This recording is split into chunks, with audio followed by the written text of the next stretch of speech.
Before you do the thing that is wrong, you have to analyze.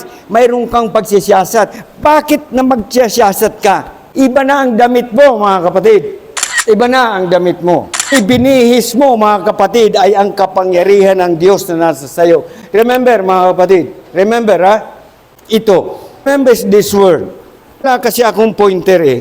Ano ito? Repent, mga kapatid. Paano ba ang pagsisisi? Hindi mo kayang magsisi, ako, tayo, sa ating sarili, mga kapatid.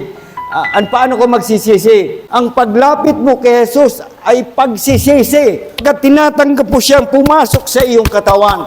Naku mga kapatid, pumasok sa iyong isip, pumasok sa iyong kaluluwa, and He will govern your life. Mga kapatid, yan ang kaloob. Ang tatak na yan ay nasa iyo. Mga kapatid, ang tatak na yan, kailangan huwag mong alisin, mga kapatid. Ingatan.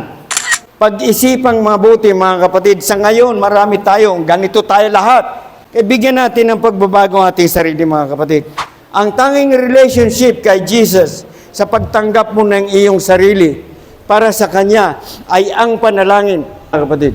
Walang ibang daan, ibang pamaraan, kundi ang panalangin.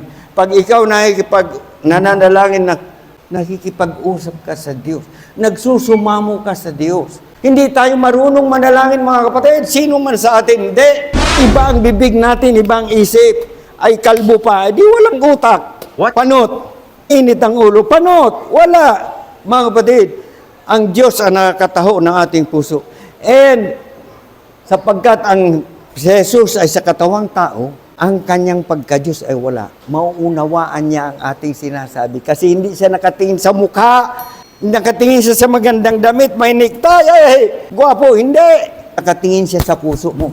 Kung anong sinasabi mo na hindi mo kaya, He translate, the Holy Spirit translate it to the Lord God. Kaya mga kapatid, bigyan mo ng pansin, magsipanalangin walang patid. Hindi yung panalangin nasa karsada, naglalakad. Hindi mga kapatid. Ibig sabihin, anytime, whatever the time, whatever you do, whatever the time you have to pray for the Lord.